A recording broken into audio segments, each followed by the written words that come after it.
3-4 प्रश्न, जास्त नको. मला लोकसत्तेमध्ये जायचं, माझं ठरलेलं वेळ आहे.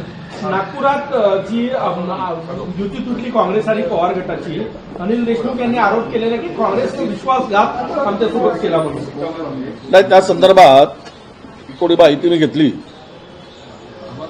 मध्यरात्रीपर्यंत ही चर्चा चालली होती.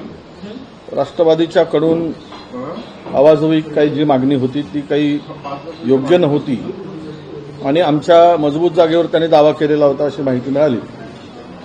तरी पण समझोता करून ते प्रश्न मिटवता आला असता. थोडी टोकाची भूमिका घेतल्यामुळे नागपुरामध्ये ही युती तुटल्याची आता माझ्याकडे माहिती आहे. परंतु एक आहे की तसंही आता राष्ट्रवादी शरद पवार साहेबांचं फार मर्यादित त्यांचा पक्ष आहे आणि तरी आमचा प्रयत्न होता की उबाटा बरोबर आणि शरद पवार साहेबांच्या बरोबर युती करायची, आघाडी करायची.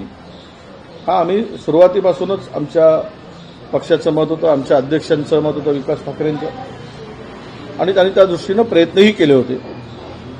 परंतु अपेक्षेपेक्षा जास्त जागेवर तडजोड करणं शक्य नव्हतं आणि त्या ठिकाणी त्यांची भूमिका अत्यंत मागणी चुकीची होती असं माझं मत आहे. मुंबईत वंचितने 62 जागा दिल्या होत्या, त्यापैकी 16 जागेवर वंचितसाठी उमेदवारच नाही. काय परत केले नाही, ज्यावेळेस परत केल्या त्यावेळेस आता तिथे उमेदवार शोधणं त्या एवढ्या लवकर काही शक्य नव्हतं आणि म्हणून आम्ही तर त्यांना दिलेले होते. त्यांच्या मागणीप्रमाणे त्या जागेवर खरं तर काँग्रेसचं वर्चस्वच होतं. परंतु आघाडी म्हटलं की तडजोड करावी लागते. त्यामुळे वंचित बरोबर तडजोड करत असताना त्यांनी मागितलेल्या त्या जागा आपण दिल्या, पण त्यांच्याकडे उमेदवार नाही तर जागा मागितल्या का हा प्रश्न येतो.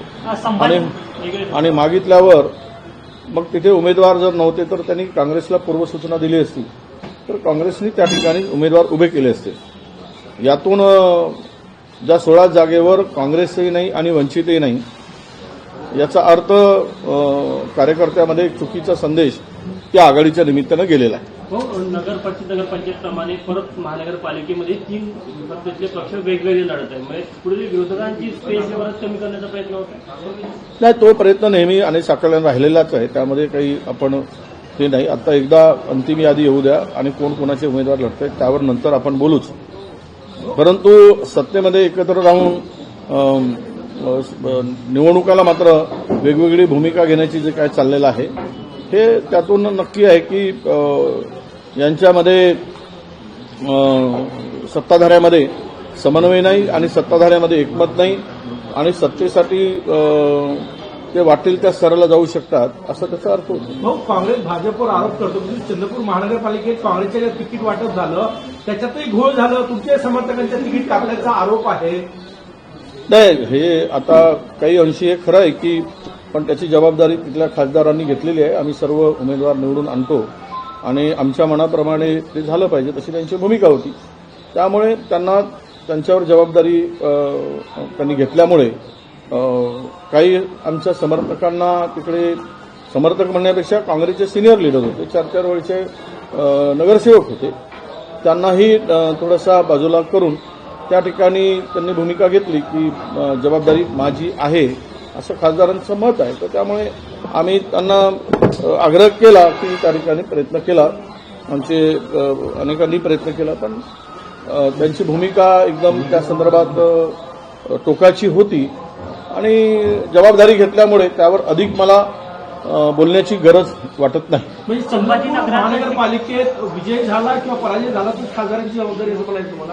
नाही, आता असं आहे की कोणी ना कुणीतरी जबाबदारी घ्यावीच लागते, अंगावर घेऊन निवडणुका लढाव्या लागतात. मला महाराष्ट्र बघायचं आहे, शेवट महानगरपालिकेमध्ये महाराष्ट्रभर दौरा करायचा आहे, तर त्यामुळे तेथील जबाबदारी उमेदवार निवडीपासून त्यांना हवे ते उमेदवार पाहिजे होते जिंकण्यासाठी, त्यांचा निकष वेगळा होता.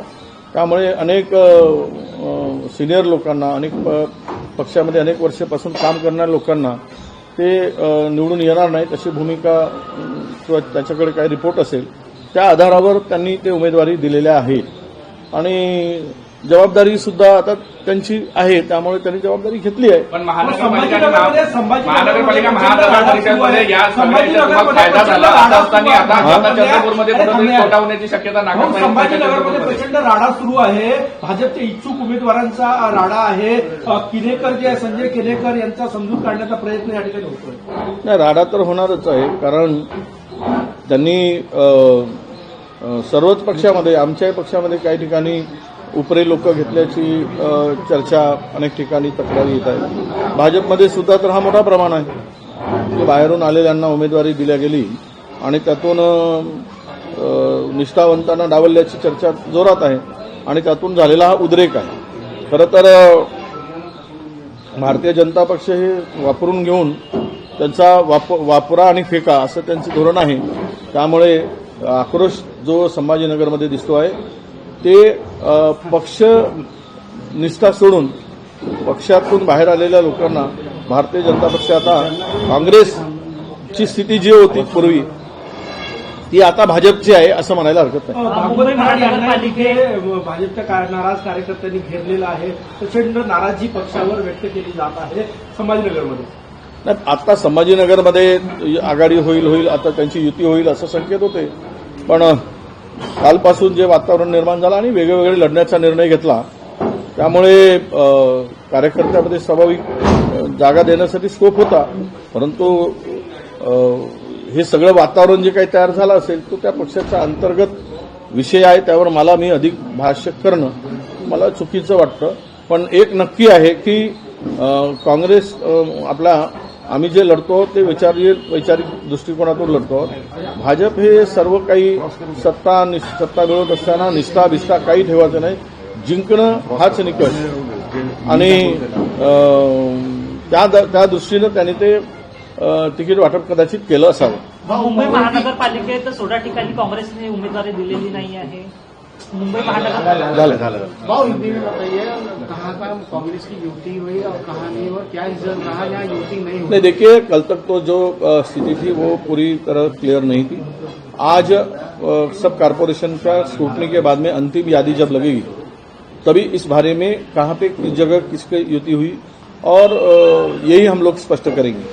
अभी आज के तारीख में ये बताना उचित नहीं कि कई जगह युति हो गई, पर कुछ जगह अलग दूसरे ने वही पार्टी के लोगों ने उम्मीदवार भी खड़े किए, तो उसको युति या आघाड़ी कैसे कह सकता है, कैसे कह सकते हैं. तो इसीलिए ये जो अभी सामने चित्र आएगा आज और कल, तभी हम बता पाएंगे कि कारपोरेशन में कहाँ अलायंस हुआ है. भाऊ, मुंबई के 3 वर्षों का अगर विकास निधि देखा जाए तो जो सत्तारूढ़ पार्टी के जो नगर सेवक थे उन्हीं को दिया गया है 99%. क्या बोले? जो विकास निधि है वो सत्तारूढ़ पार्टी के वो कभी देखिए वो उनके जो धोरण है सत्ताधारियों का विरोधियों को देना ही नहीं, ये तो गलत है. ये मतलब कि महाराष्ट्र का समतोल विकास की बात नहीं है.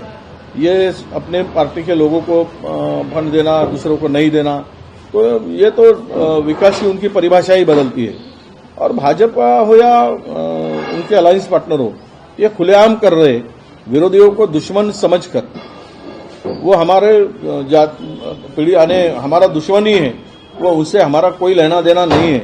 इस तरह का लोक प्रतिनिधि के साथ में विरोधी लोक प्रतिनिधि के साथ में व्यवहार करना मैं मानता हूं कि ये दुर्भाग्यपूर्ण है. 11 जनवरी को पंतप्रधान मोदी मुंबई में आ रहे हैं धार्मिक कार्यक्रम में, पर कहीं ना कहीं राजनीतिक एजेंडा वहां से होगा. नहीं, चुनाव के 4 दिन पहले आ रहे, वो भी धार्मिक कार्यक्रम में आ रहे, तो ये तो वोटों का बंटवारा करने के लिए, वोटों का ध्रुवीकरण करने के लिए, पोलराइजेशन के लिए ही वो आ रहे. उसके पीछे वो बराबर जाते हैं. जहां पे कभी केदारेश्वर जाके आंखें बंद कर देते हैं तो तभी पता चलता है कि वो किस लिए गए थे. और इसलिए जहां जहां वो चुनाव के वक्त ऐसे धार्मिक कार्यक्रम में जाते हैं तो उनका उद्देश्य ये होता है कि धार्मिक ध्रुवीकरण करके, धार्मिक वोटों का बंटवारा करके वोट हासिल करने के लिए उनका एजेंडा है. 11 तारखेला संजय राउत ने कहा मुंबई में जय श्री राम नहीं चलेगा. संजय राउत ने कहा है कि मुंबई में जय श्री राम नहीं चलेगा, जय महाराष्ट्र चलेगा, ऐसा संजय राउत ने कहा. नहीं, देखिए धर्म और राजनीति अलग होती है. राजनीति विकास की करनी होती है. मैं कल भी कहा था कि कल रास्ते का भिखारी पेट के लिए भीख मांगता था, आज के भारतीय जनता पक्ष की राजनीति ऐसी चल रही है, वोट के लिए भीख मांग रहे। वो भी अल्लाह के नाम से, भगवान के नाम से भीख मांगता था, अब ये धर्म के नाम से भीख मांग रहे। ये विकास की नीति होनी चाहिए। हिंदुत्व के नाम पे वोट बटोरना ये कोई विकास की नीति नहीं होती। धार्मिक ध्रुवीकरण करके वो विकास की बात करते हैं। तो वो भिखारी में और ये भिखारी में फर्क क्या है? वो भी तो पेट के लिए मांगता था, ये वोट लेकर पेट भरने का काम ये भी करते। दोनों भिखारी बराबर के। मीरा भाईंदरमध्ये भारतीय संविधान को कश्मीरी भाषा में किया गया, अनेक वर्षों से चल रहा था, अब वो पूरा हुआ है। भारतीय संविधान को कश्मीरी भाषा में अनुवाद किया गया है। नहीं, ठीक है ना। हर देखिए, अपने भारत में विविध भाषा का प्रांतवार रचना है और इसमें अगर हर भाषा में संविधान समझने के लिए एक उनको आसान होता है तो उस भाषा में जल्दी होना चाहिए था।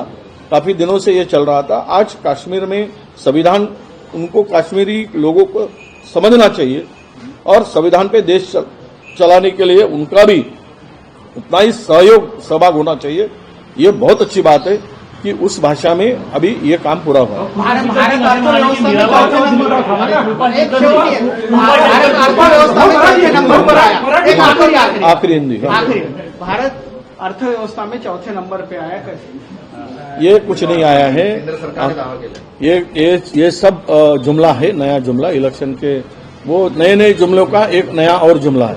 भारत की अर्थव्यवस्था ऐसी होती तो रुपया की कीमत बढ़ती, डॉलर की कीमत कम होती। तो ये तो यही बताता है ना, एक तरफ अर्थव्यवस्था को मजबूत हुआ करके चिल्लाना और अपना दावा पेश करना, तो दूसरी तरफ रुपया का गिरना। तो ये मोदी साहब ही कहते थे जब रुपया गिरता है तो सरकार की साख गिरती है, सरकारी इज्जत जाती है। तो अभी नहीं जा रही क्या? तो ये सब जुमला है। कोई अर्थव्यवस्था को मजबूती नहीं मिली है। जिस दिन रुपया डॉलर के बराबर आएगा तो हम समझेंगे कि भारत की अर्थव्यवस्था पूरे दुनिया में तीसरे नंबर पर है, दूसरे नंबर पर है, चौथी नंबर है, बताने को आसान होगा। मीरा भाईंदरमध्ये कृपाशंकर सिंग असे म्हणाले की भाजपचा उत्तर भारतीय महापौर बनेल. कृपाशंकर सिंग यांनी दावा केला. पुढे मीरा भाईंदरमध्ये भाजपचा उत्तर भारतीय. नाही, आता उत्तर भारतीय जातो उत्तर भारतीय म्हणतो, बिहारी जातो बिहारी म्हणतो आणि ज्याला उद्या गुजराती जाईल गुजराती म्हणेल. आता ज्यांना त्यांना मतं घेण्यासाठी असे पद्धतीनं भाषणं करावे लागतात, स्टेटमेंट करावे लागतात. पण मुंबई आणि आसपासचा परिसर हा कधीही आपला भाषावाद कधी सहन करत नाही. कोणीही झाला तरी लोकांच्या बहुमताने तो महापौर ठरतो. कृपाशंकर सिंग जी म्हणत असतील तर तो त्यांच्या पक्षाचा दावा आहे, त्यावर मला बोलण्याची गरज वाटत नाही. चला.